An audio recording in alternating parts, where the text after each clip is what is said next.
de Mãe de Deus, Deus, rogai por nós, pecadores, e na hora de nossa morte. Amém. Glória ao Pai, ao Filho e ao Espírito Santo, assim como era no princípio, agora e sempre, e por todos os séculos dos séculos. Amém. Santa Maria, rogai por nós. São José, rogai por nós. Em nome do Pai, do Espírito Santo. Amém. Já peço a oração das senhoras. E, bom, me convidou para poder ajudar nessa formação de mulheres da senhora Priscila. Padre Gabriel, muitas missões aí no Brasil, não pode abarcar tudo, então me pediram a ajuda para dar algumas formações também. Bom, eu vou trazer principalmente um pouco o Evangelho passado, para a gente ir começando pela base, principalmente, então, porque quando a gente fala de formação, a gente fala de um caminho, né, de construção. Então, o primeiro a gente pode começar justamente com os evangelhos e os domingos depois de Pentecostes, porque precisamente eles estão dedicados à vida da graça. Bom, os domingos depois de Pentecostes, nós em Pentecostes tivemos a vinda do Espírito Santo sobre os apóstolos e Nossa Senhora, onde até poderíamos dizer que os discípulos tinham muitas imperfeições. Um pouco que eu quero tratar da vida até chegar a muitas vezes a gente pensa que a vida de santidade é uma coisa quase inalcançável e é a base de pura macerações e flagelações e que só os grandes santos do deserto conseguiram. E não é assim, né? Bom, vou ler o Evangelho do domingo passado para... Peraí, só deixa eu achar aqui como é que era. Peraí. Se realmente não der para escutar mesmo, me avisa que eu dou um jeito aqui. Não sei como que a gente faz. São Lucas. Não sei porque eu tirei. Lucas 5:11. Bom, para as senhoras verem, eu vou usar a Bíblia do Padre Mato Soares, que é o que a gente tem de confiança. Se quiserem acompanhar. É Lucas 5:11. É o Evangelho missalzinho, pode usar o missalzinho também. Bem, aconteceu que, cumprindo-se as multidões em volta dele para ouvir a palavra de Deus, ele estava junto do lago de Genezaré. E viu duas barcas que estavam no lago, e os pescadores tinham saído e lavavam as redes. Entrando numa destas barcas, que era a de Simão, rogou-lhe que se afastasse. E estando sentado, ensinava o povo da barca. Acabou de falar, disse a Simão: Faze-te ao largo, lançai as vossas redes de pescar. Respondendo Simão, disse-lhe: Mestre, tendo trabalhado todo, não apanhamos nada, porém, sobre a tua palavra, lançarei a rede. E apanharam tão grande quantidade de peixes que a sua rede se rompia. E fizeram sinal aos companheiros que estavam na outra barca para que os e vieram e encheram tanto as ambas barcas que quase se afundavam. Vendo isto, lançou-se aos pés de Jesus, dizendo: Retire, Senhor, pois eu sou um homem pecador. Porque tanto eles que se encontravam com ele ficaram possuídos de espanto por causa da pedra. E o mesmo tinha acontecido a Tiago e a João, filhos de Zebedeu, Simão, e Jesus disse a Simão: Não tenhas medo, desta hora em diante serás de homens. E trazidas as barcas para a terra, deixando tudo, seguir. Bem, já vamos ver um pouquinho da epístola também, da carta de São Paulo aos Romanos, mas, basicamente, se as senhoras acompanharam a missa, já vai ser mais familiar a leitura também desse evangelho. Basicamente, para dar, digamos, uma construção mais rica, estava nosso Senhor Jesus Cristo pregando, e como as senhoras sabem, muitas aglomerações de pessoas seguiam nosso Senhor Jesus Cristo. De fato, vemos em vários momentos sagrados da Bíblia, onde nosso Senhor Jesus Cristo, por exemplo, quando ele faz a multiplicação dos pães, ele tem mais de que eram contados os homens. Se as senhoras não sabem desse dado, normalmente quando se cita uma multidão assim, por exemplo, foram 5.000 pessoas, estava sendo contada os homens, normalmente não se contavam crianças, se contavam os homens como cabeça de famílias ou etc. Então a gente está falando de muita gente que seguia nosso Senhor Jesus Cristo. Assim. Precisamente nosso Senhor Jesus Cristo estava cerca de um lago de Nazaré, estava ali que à noite tentando pescar Simão, que ainda não era São Pedro, e um dos seus amigos, irmãos, etc. E tentaram toda noite pescar e nada. Chegou o Senhor Jesus Cristo e precisamente era tanta gente que, para poder ser visto de melhor maneira, diz a Simão, afasta a tua barca, que eu quero entrar nela para poder pregar a essas pessoas.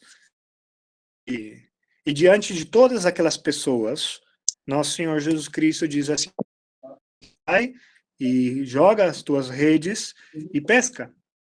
E Simão, na sua inocência, e Simão eu falo ainda porque lembrem que nosso Senhor Jesus Cristo é como que fez mudou como, de certa maneira, a pessoa daqueles apóstolos, de Simão para Pedro, já não sois mais Saulo, mas agora Saulo. Então, ainda era Simão, né? Um homem que ainda não tinha sido propriamente se convertido ou iniciado o seu grande processo de conversão. E a esse homem chamado Simão, nosso Senhor Jesus Cristo diz, vai, joga as redes e pesca.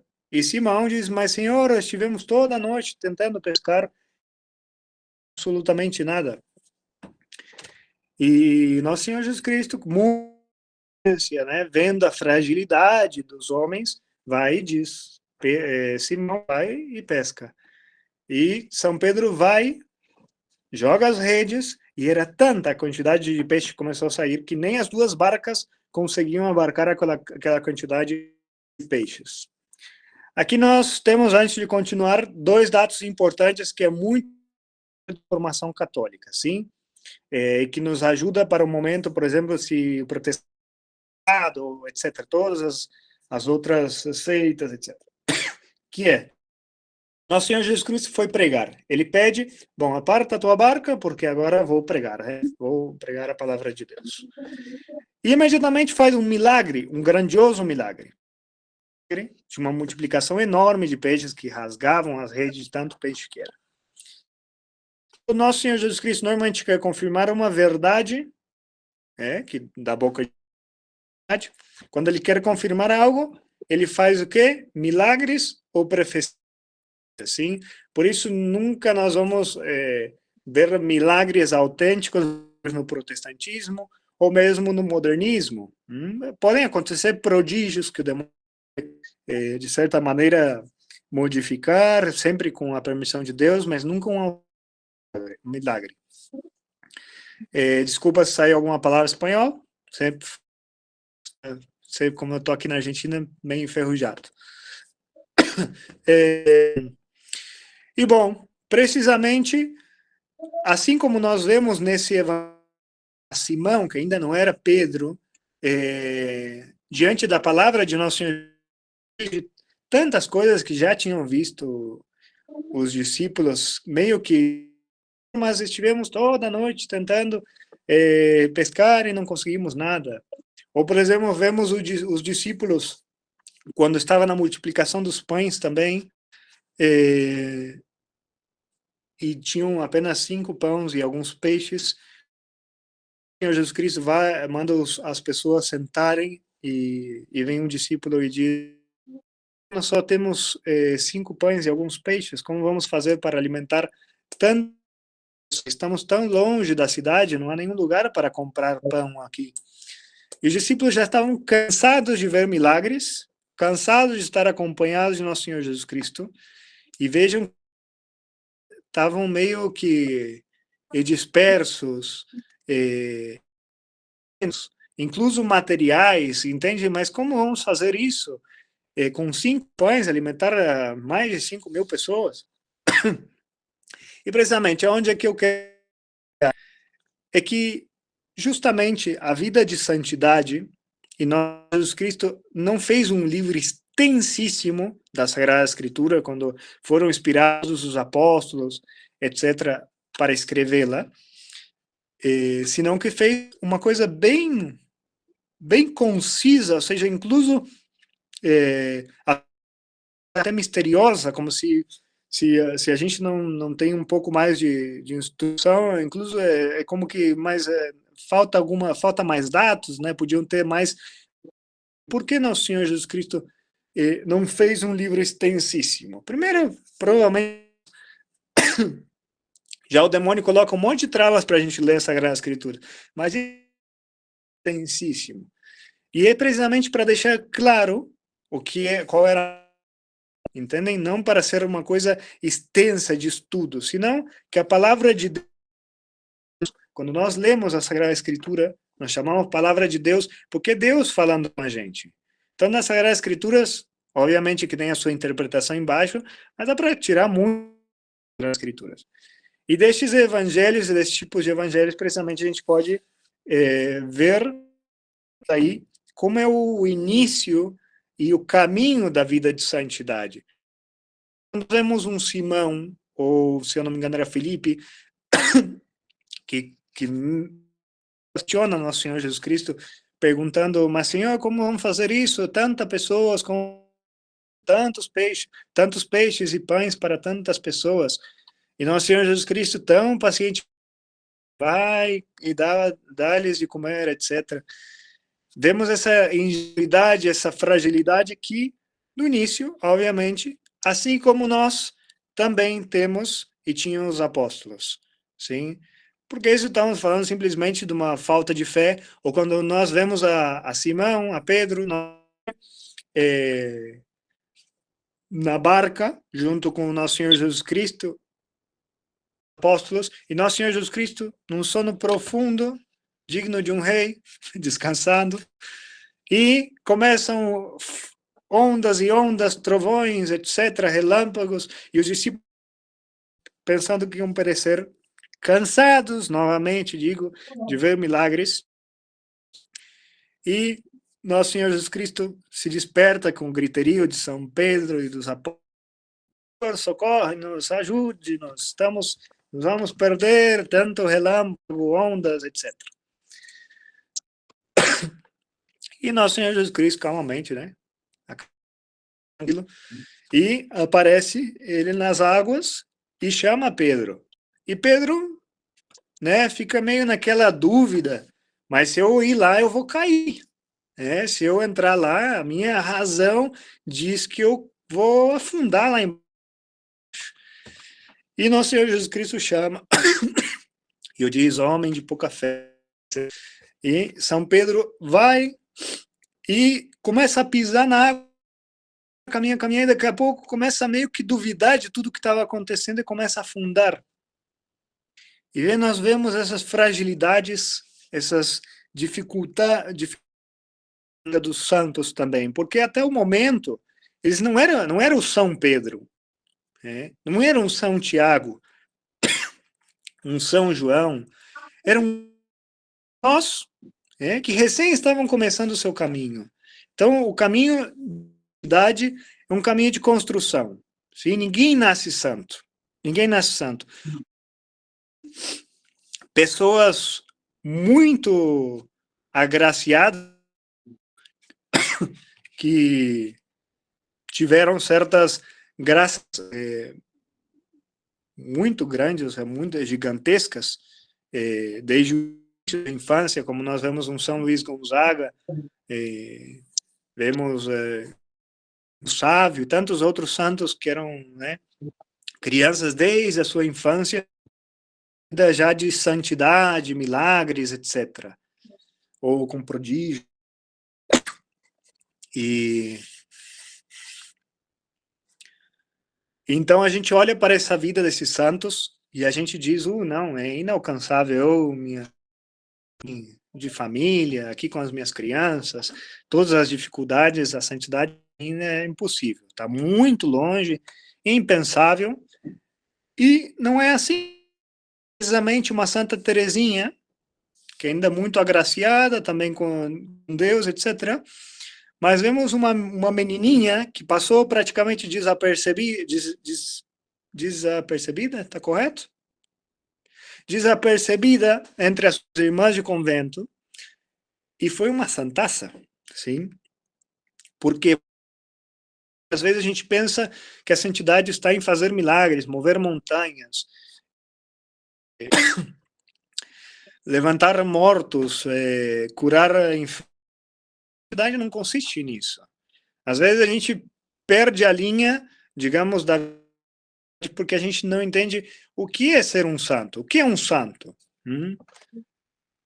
Aí as senhoras se perguntaram o que é um santo?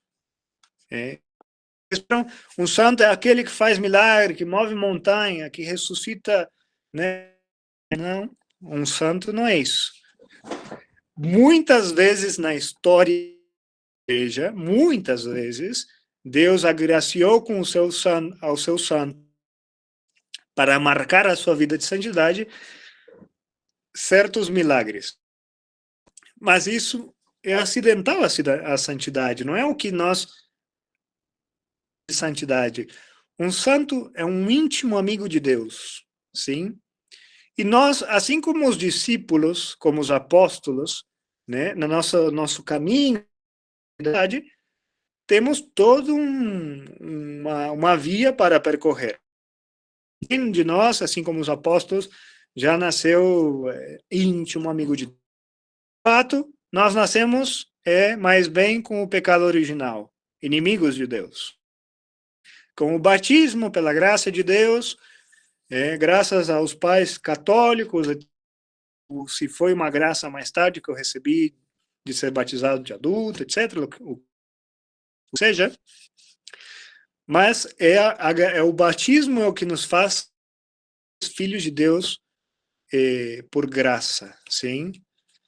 Não como é nosso Senhor Jesus Cristo.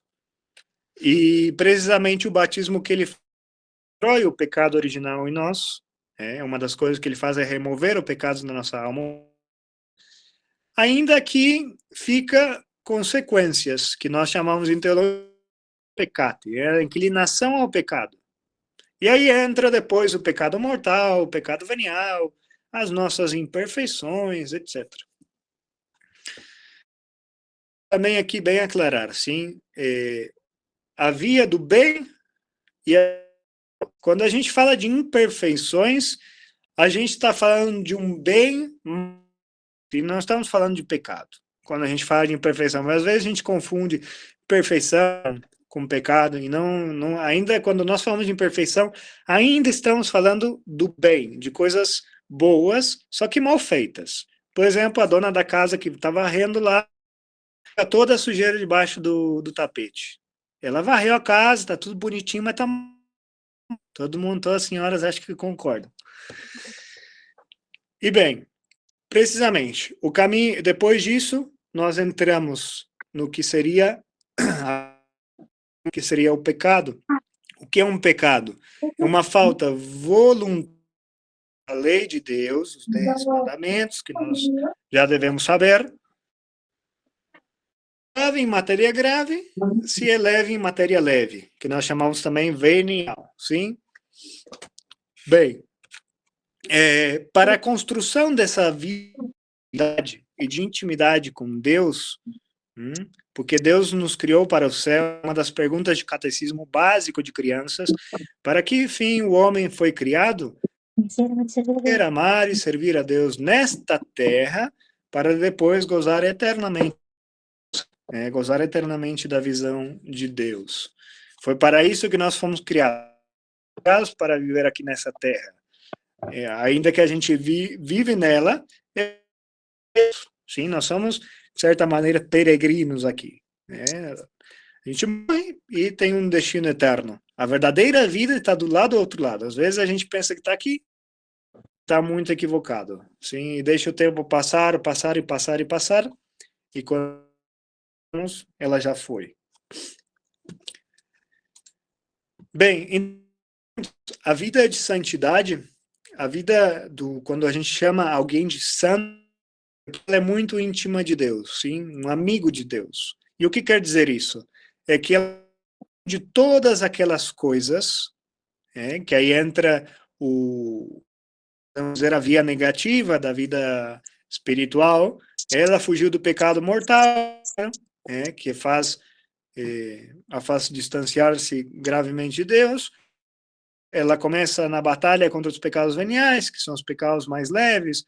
Por exemplo, aqui para dar só um exemplo, mentira. A mentira não sempre é grave. É mais, na maioria das vezes ela é leve, mas pode ser grave. Por exemplo, a mentira é leve quando a gente fala uma coisa que é o que a gente está pensando, e isso é a definição da mentira.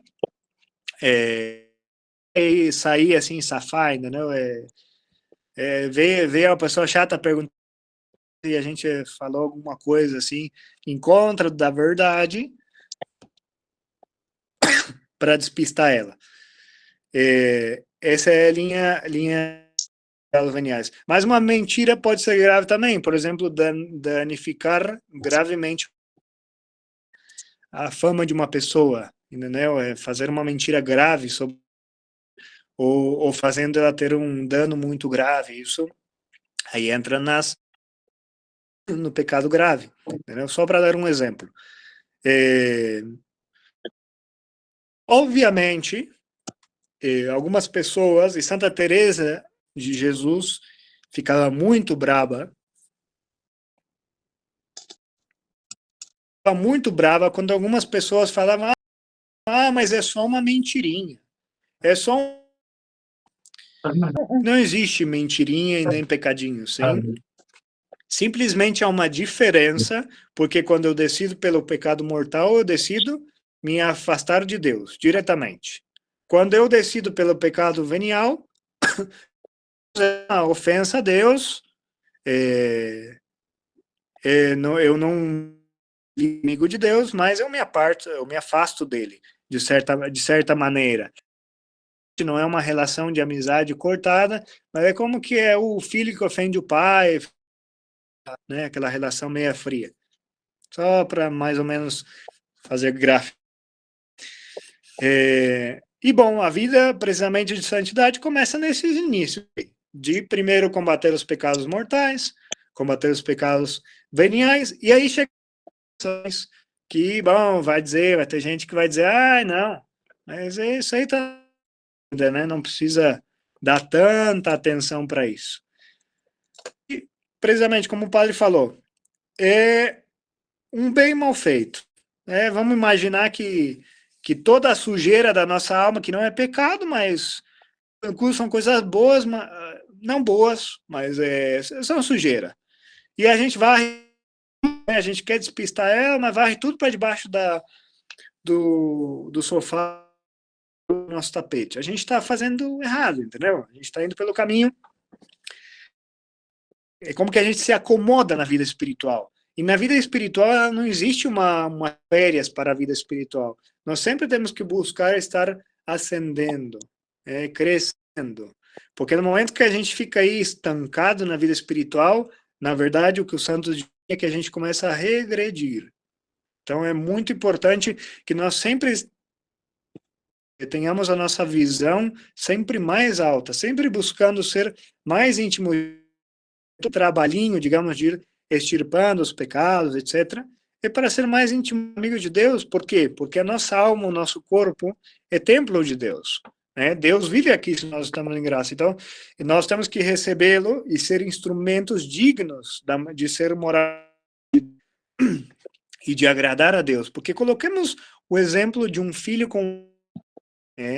vamos se dizer que o filho não ofende gravemente o pai de tal maneira que mande ele embora da casa. Vamos falar de um pai com um adolescente, um filho adolescente. não o ofende gravemente para mandar ele embora. Mas o filho, às vezes, é meio desrespeituoso, sai com aquelas palavras meio atravessadas, ou é desobediente e tal. Bom, o pai fica triste, fica magoado, não é razão suficiente para dizer vai embora, mas a relação não é das melhores. Então, na vida espiritual é algo parecido. Precisamente, eu tenho que retirar essas coisas, o pecado mortal e o pecado venial, para não desagradar esse pai tão para conosco. Por quê? Porque nós nascemos dignos do inferno. Somos filhos de Adão. Quando Adão pecou, ele era a cabeça da humanidade. E quando ele peca, não é um pecado somente privado. Foi a humanidade, porque ele era o nosso pai.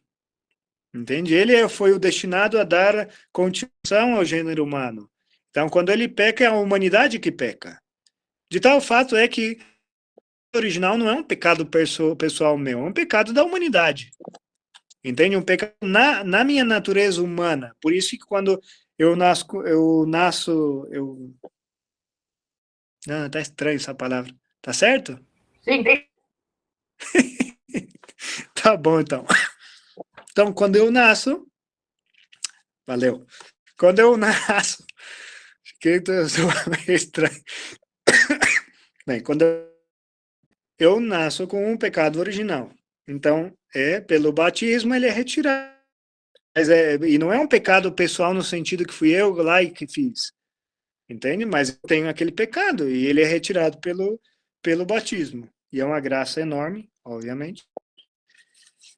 Então, a vida de santidade, ela tem aspectos negativos, mas quando nós olhamos lá para a vida dos santos, para o Evangelho de novo, nós vemos um São Pedro, antes de ser, vemos o Simão, vemos o Pedro ainda sendo construído, vemos o seguindo a nosso Senhor Jesus Cristo, vemos o Paulo nas primeiras dificuldades, vemos os discípulos diante da paixão de nosso Senhor Jesus Cristo correndo, fugindo, etc.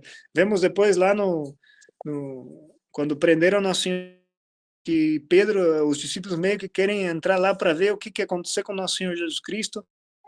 E aparece uma mulher, imagina uma mulher do nada aparece, nem meio desconhecida, e São Pedro, que era Pedro ainda, não era santo, com medo, etc., diz, não, eu penso ele.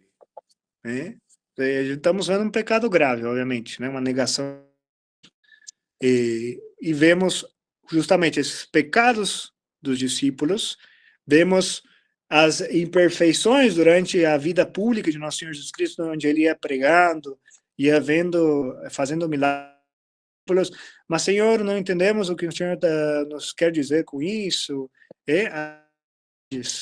as fragilidades deles. O que eu quero ir com isso? O que eu quero dizer com isso? É que às vezes a gente fala de santo e a gente quer só o resultado final, tá? A gente olha só para o resultado final. E esquece que foi todo um processo para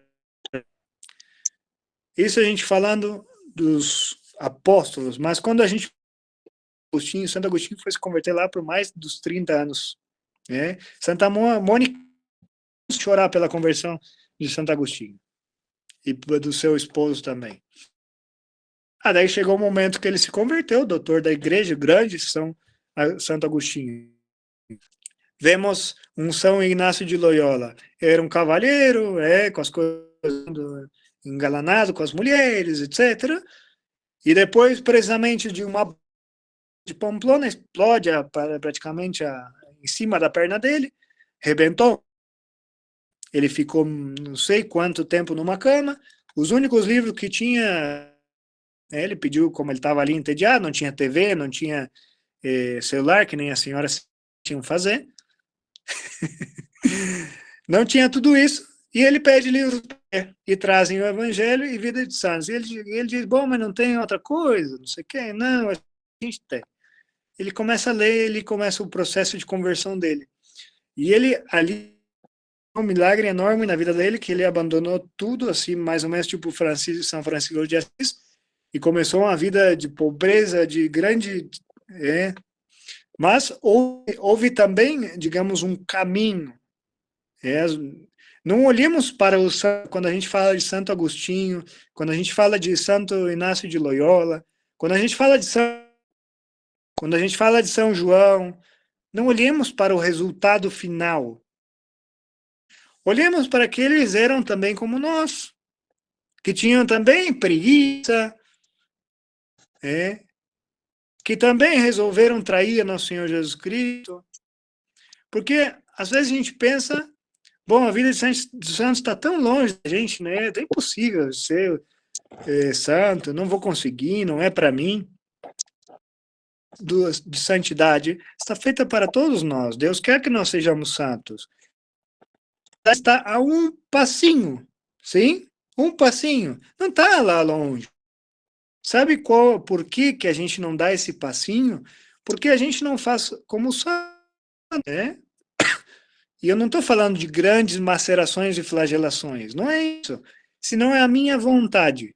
De tal maneira que a história de Santo Tomás, ele estava com a sua irmã.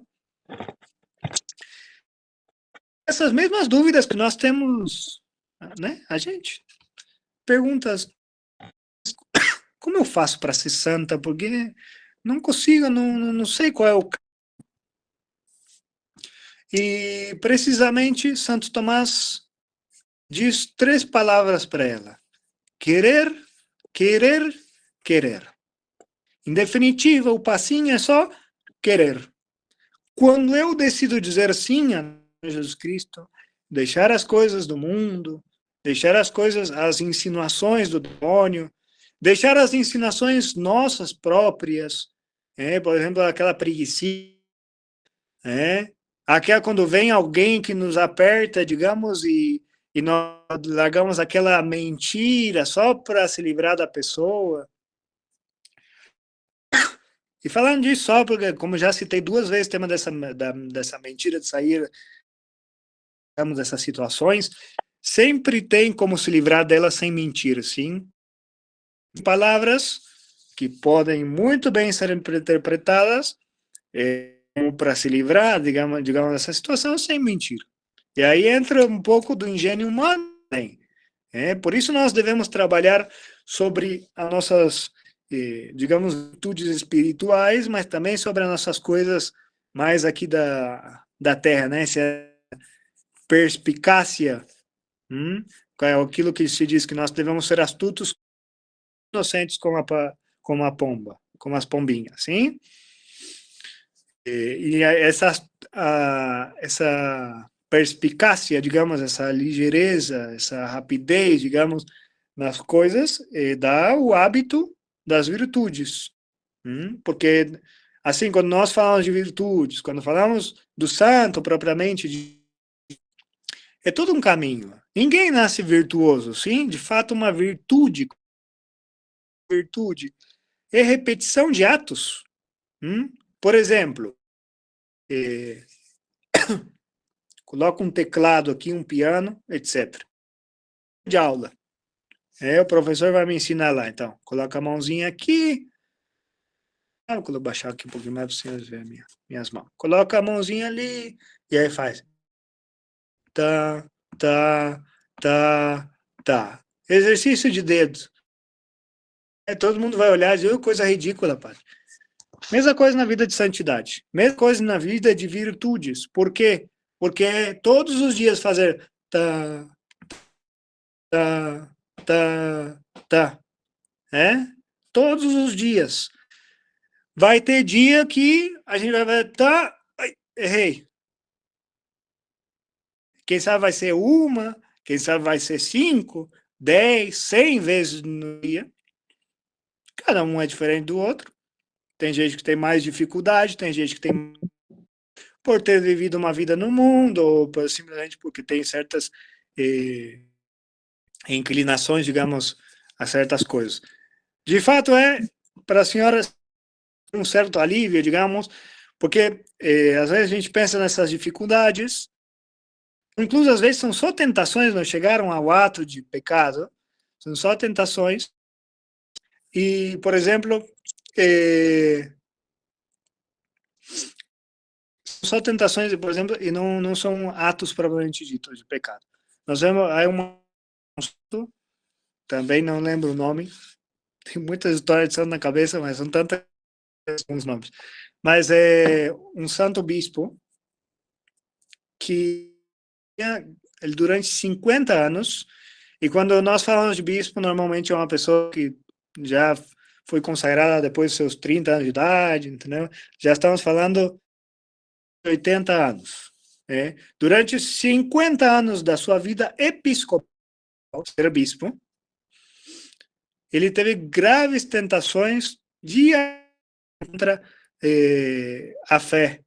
E aí a gente diz, mas um bispo santo, 50 anos, e quando a gente fala de dúvidas contra a fé, imagina ele da sua missa e vindo um monte de pensamentos, mas será que é verdade? Não, mas é um pão.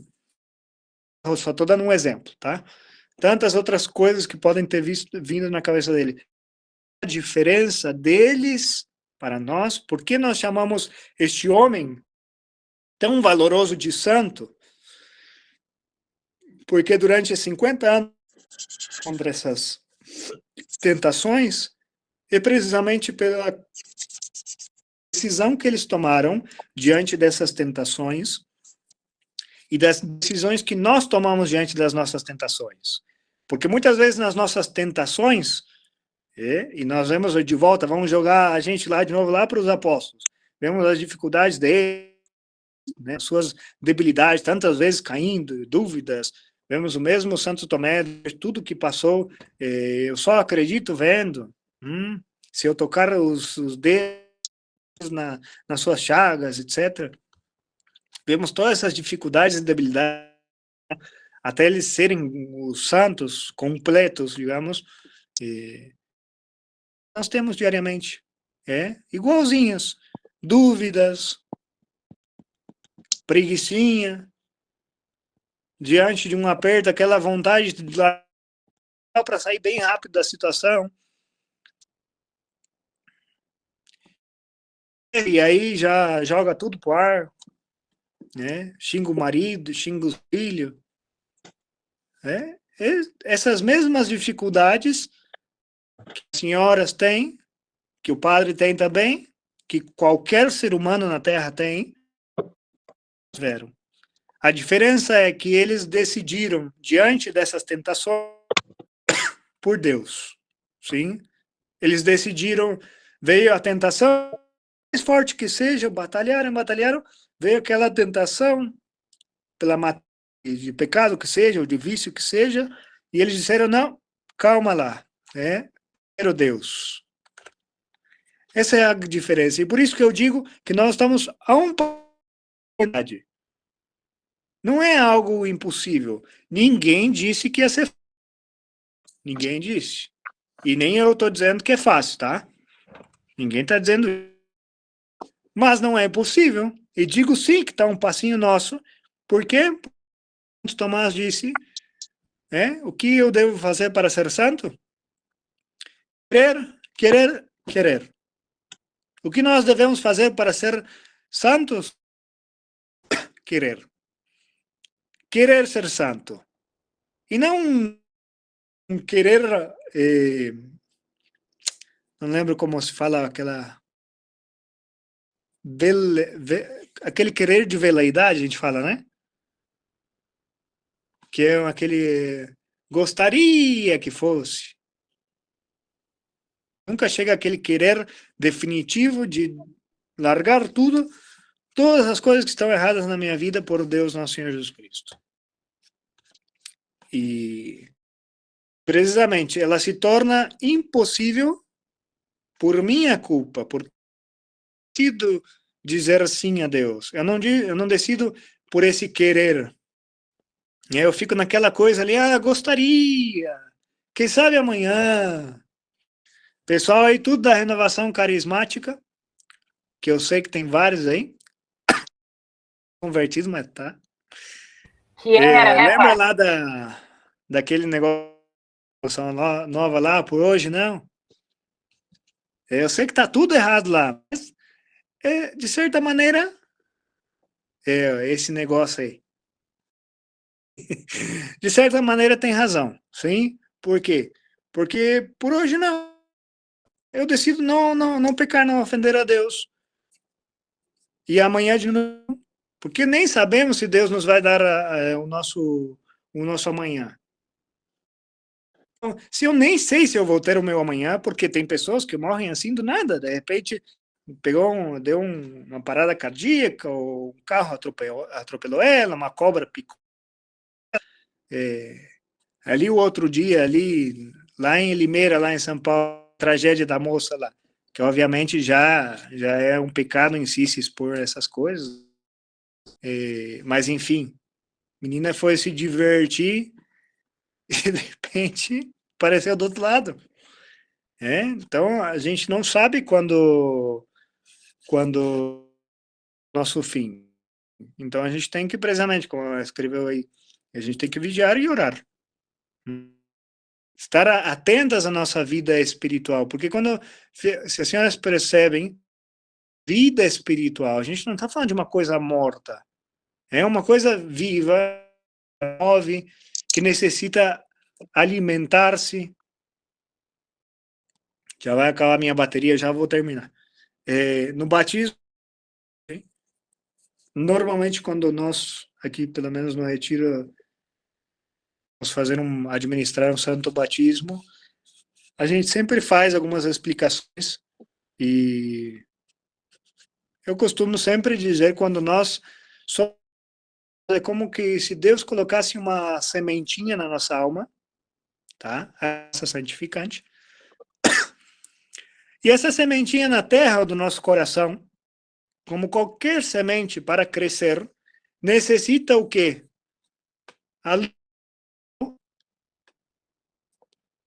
Que a terra seja fértil e necessita receber água, né? Quem é o sol da nossa vida? Nosso Senhor Jesus Cristo.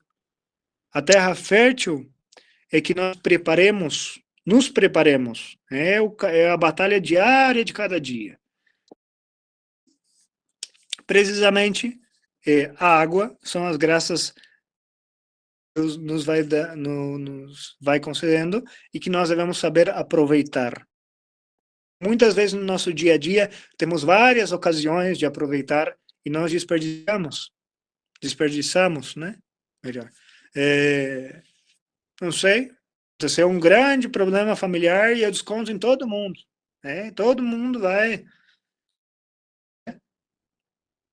vai se catar, né? Todas essas coisas. E aí termino pecando, ofendendo a Deus, porque eu, precisamente naquela ocasião onde eu poderia, que aí entra os santos, porque eles são santos, e porque nós não damos esse passo, porque ao invés de eles discutirem outros, ou ficar cheio de consentido em pensamentos maus, encontra essas coisas, qual foi a atuação deles? Foi ser paciente. Ser caritativos, caridosos com aqueles próximos, que é o que nosso Senhor Jesus Cristo nos pede. Quando vem um pecado ou a virtude contrária, qual que nós devemos fazer? Agir com a virtude contrária. Impaciência, ser paciente, caritativo, etc. Enfim, não vou me estender mais, já está terminando realmente a minha bateria e a gente pode ir dando desenvolvimento a essa forma. O que eu gostaria que ficasse aqui para as senhoras é precisamente as bases da vida espiritual, e que é um caminho, sim, de construção. Ninguém nasce santo. Ninguém nasce santo. Todos nós, o padre aqui, muito trabalho para fazer ainda. As senhoras têm muito trabalho para fazer ainda.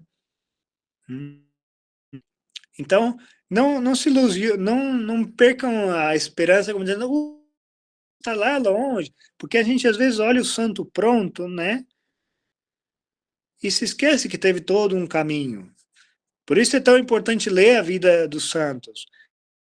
Eu diria, porque quando nós falamos de vida de santos, tem coisas e coisas que são apenas para admiração. Por exemplo, quando santos lá do deserto, que eles viviam, né, anacoretas, etc., muitas dessas vidas são mais de admiração que de imitação. Eu sempre tento tirar um fruto espiritual, ainda que eu não possa imitar muitas dessas coisas, mas eu tento tirar um fruto espiritual. Quando eu leio essa vida desses santos que dormiam 2 horas por dia e se flagelação e etc., e viviam em oração, que miserável que eu sou. Então eu faço e olha a quantidade de coisas que esses santos faziam. É trabalhar a virtude da humildade. Ver tão grande que é Deus e tão pequeno que eu sou. E nos santos que sim, não tiveram essas mesmas vidas, mas vemos uma Santa Teresinha, os mesmos pais de Santa Teresa canonizados, uma mãe de Santo Agostinho, vemos nos seus deveres, o seu cumprimento, o trabalhinho que elas foram fazendo para ser santos. Então, eu me identifico mais. E aí entra o plano da ação. Ah, Santa Mônica fazia isso. Bom, vou tentar, e eu tenho dificuldade a ver, aqui buscar a história de Santa Mônica, mais ou menos como é que ela fazia, etc. E assim a gente vai crescendo. É um caminho, sim? Assim como essa sementinha para formar numa árvore que dê frutos, flores, frutos, etc. Dona Priscila, não manda as mensagens aí. Cada vez que a senhora manda aí, me distrai. Perco o foco. Obrigado. Essa semente vai ir crescendo, ela deve receber água, né? Não, como o padre disse, a oração da nossa alma, ela deve ser fértil. E como nós fazemos isso? A nossa luta diária, nosso esforço diário. Não é nenhuma... As únicas plantas que podemos imaginar que já nasceram meia prontas foi quando Deus criou o mundo e, né, etc. Que imaginemos que já, etc. O normal é que colocar a sementinha na terra, regar ela, deixar o sol ser nela, ela vai crescendo devagarzinho, devagarzinho. Tem plantas que demoram anos para crescer, né? Gigantes, às vezes alguns nascem muito rápidos, outras demoram mais tempo. E é ritual. É uma batalha diária. Esqueçam esse negócio de ficar completo, final, resultado final, e pensar que é uma coisa importante, sim? Porque se a gente, cada vez que a gente fizer isso, como entendeu? Não tem como alcançar isso aí, está muito longe para mim. E esquece que tem caminho. Então, lembrem desse caminho. Não percam a vista do que nós devemos imitar. Por isso eles foram canonizados, sim? Porque canonizados, a igreja coloca eles como exemplo. O resultado final, sim, é importante. Só que eu não tenho que me deter nele no sentido de ver ele e dizer, não, isso aí não é para mim. Está muito longe. Tá, não? Só um passinho. Só querer, querer, querer, como disse Santo Tomás. Então, vamos pedir a Nossa Senhora, que é a nossa mãezinha, né, que nos eduque, que nos ajude no nosso lar, se as senhoras têm filhos ou etc., nos seus deveres, ir tentando crescer, ver isso, como os santos atuavam e como eu estou atuando, melhorar e tentar imitar os santos, para precisamente eu ter essa intimidade com Deus. Então, começa a vida de santidade. Já não vai ser uma espécie de corpo morto que recebe a Eucaristia a cada tanto e que não sabe o que está fazendo da vida. Que nós não devemos ser isso. Nós não somos um corpo morto andando por aí, que acaba os sacramentos e vamos, bola para frente. Não. Nós somos um templo, sim, grande um templo do Espírito Santo. Então, nós devemos ser dignos templos. Não é uma casa de festas, tá? Bom, rezar e já deixamos por aqui a formação do dia de hoje. Em nome do Pai, do Santo, amém.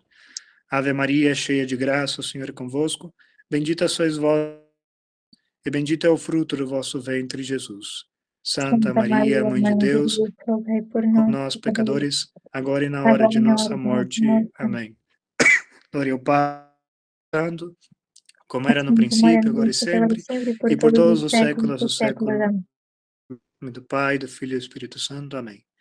Benedictio Dei omnipotentes, Patris, Filho e Espírito Santo, descenda super vos, e domani et semper. Amém.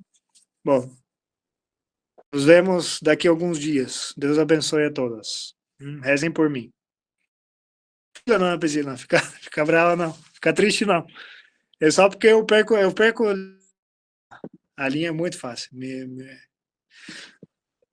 De fato, lá no catecismo das crianças, eu xingo eles o tempo todo, que eles começam a mandar emoticon, mensagem. Então, tranquilo. Oi, José Padre.